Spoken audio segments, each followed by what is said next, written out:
Eu sou um cirurgião e dou aulas há algum tempo. E por 13 anos vivi em companhia de cadáveres e durante a minha carreira estudei anatomia a fundo. Posso, portanto, escrever sem presunção a respeito de morte como aquela. Jesus entrou em agonia no Getsemane e seu suor tornou-se como gotas de sangue a escorrer pela terra. O único evangelista que relata o fato é um médico, Lucas, e o faz com a precisão de um clínico. O suar sangue ou hematidrose é um fenômeno raríssimo. É produzido em condições excepcionais. E para provocá-lo é necessário uma fraqueza física, acompanhada de um abatimento moral violento, causado por uma profunda emoção, por um grande medo. O terror, o susto, a angústia terrível de sentir-se carregando todos os pecados dos homens devem ter esmagado Jesus. Tal tensão extrema produz o rompimento das finíssimas veias capilares que estão sob as glândulas sudoríparas, e o sangue se mistura ao suor e se concentra sobre a pele, escorrendo então por todo o corpo até a terra. O corpo dele inteiro havia se tornado negro, porque ele havia suado sangue. Só para os irmãos entenderem qual é o estado de espírito que leva alguém a suar sangue. O terror, o susto, a angústia terrível de sentir-se carregando todos os pecados dos homens devem ter esmagado Jesus. Conhecemos a farsa do processo preparado pelos líderes religiosos, o envio de Jesus a Pilatos e o desempate entre Herodes e Pilatos. Pilatos teve que ceder e então ordenou a flagelação, o chicoteamento de Jesus. Os soldados despojam Jesus, tiram a roupa de Jesus e o prendem pelo pulso a uma coluna do pátio. A flagelação se efetua com tiras de couro múltiplas, sobre as quais são fixadas bolinhas de chumbo e pequenos ossos. Os carrascos devem ter sido 2, um de cada lado e de diferente estatura, e golpeiam com chibatadas a pele já alterada por milhões de microscópicas hemorragias do suor de sangue. A pele se dilacera e se rompe, o sangue espirra. A cada golpe Jesus reage em um sobressalto de dor. As forças se esvaem, um suor frio lhe impregna a fronte, a cabeça gira em uma vertigem de náusea, calafrios lhe correm ao longo das costas. Se não estivesse preso no alto pelos pulsos, cairia em uma poça de sangue. Depois o escárnio da coroação, com longos espinhos mais duros que os de acácia. Os algozes entrelaçam uma espécie de capacete e o aplicam sobre a cabeça de Jesus. Os espinhos penetram no couro cabeludo, fazendo-o sangrar, e os cirurgiões sabem o quanto sangra o couro cabeludo. Pilatos, depois de ter mostrado aquele homem dilacerado à multidão feroz, o entrega para ser crucificado. Colocam sobre os ombros de Jesus o grande braço horizontal da cruz, que pesa uns 50 quilos. A estaca vertical já está plantada sobre o Calvário. Jesus caminha com os pés descalços pelas ruas de terreno irregular, cheia de pedregulhos. Os soldados o puxam com as cordas. O percurso é de cerca de 600 metros.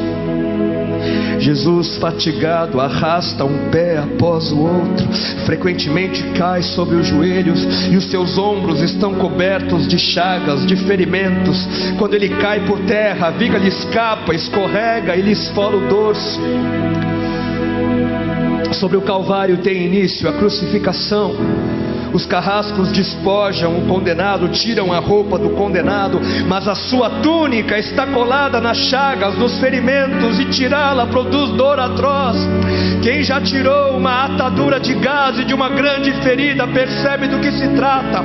Cada fio do tecido adere, cola a carne viva, e ao levarem a túnica se laceram as terminações nervosas, postas em descoberto pelas chagas.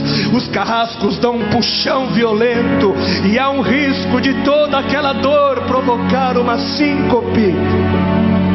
Mas ainda não é o fim. O sangue volta a escorrer. Jesus é deitado de costas. As suas chagas se incrustam de pequenos elementos. Depositam-no sobre o braço horizontal da cruz. Os algozes tomam as medidas. Com uma broca é feito um furo na madeira para facilitar a penetração dos pregos.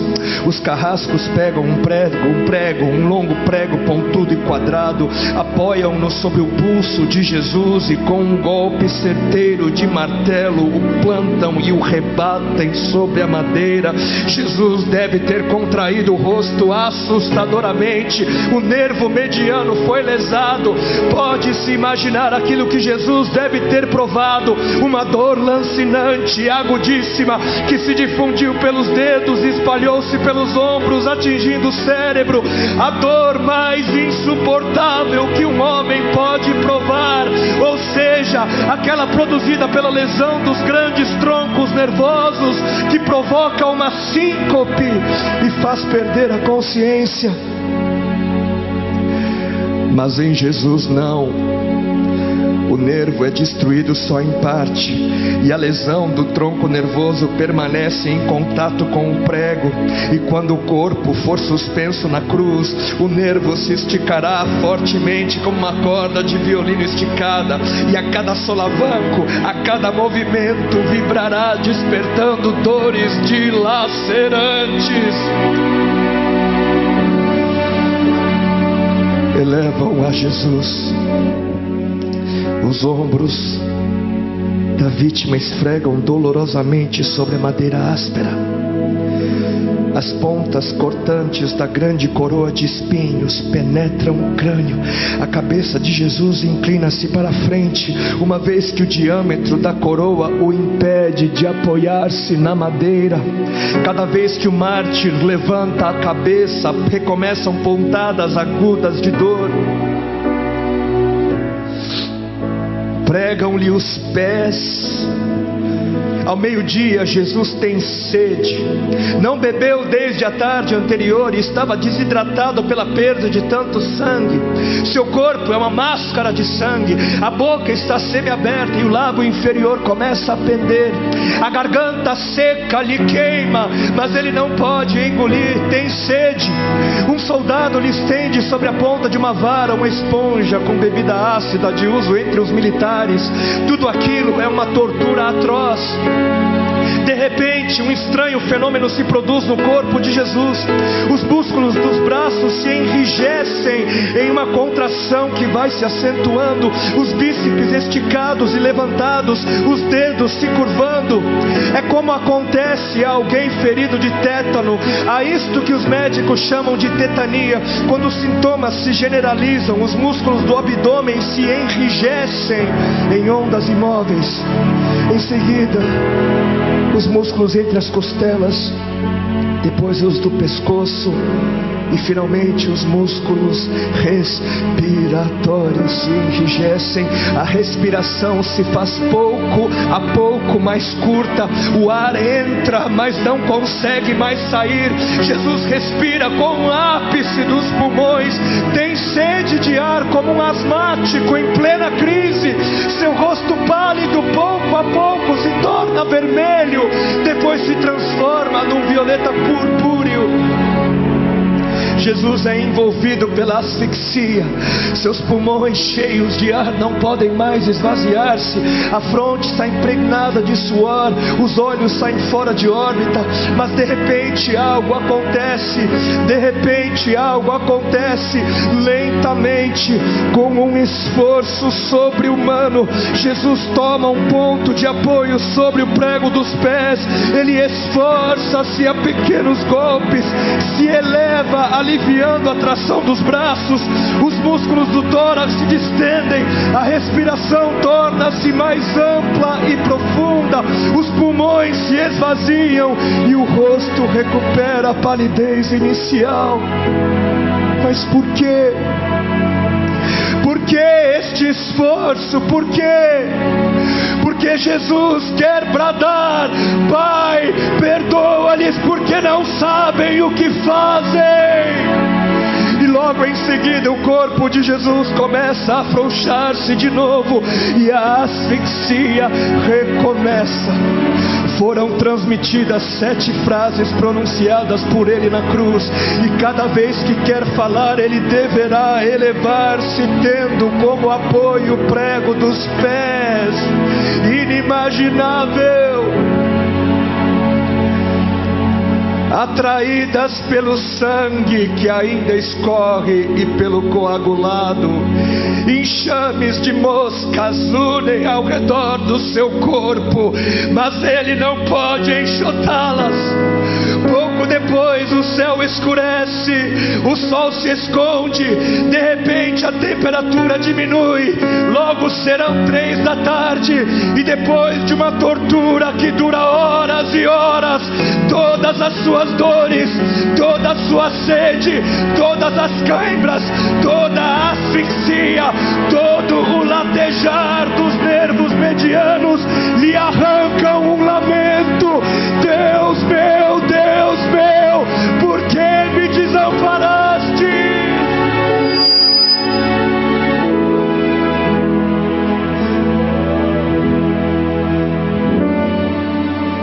Jesus grita: está consumado. E em seguida, num grande brado, diz: Pai, nas tuas mãos entrego o meu espírito.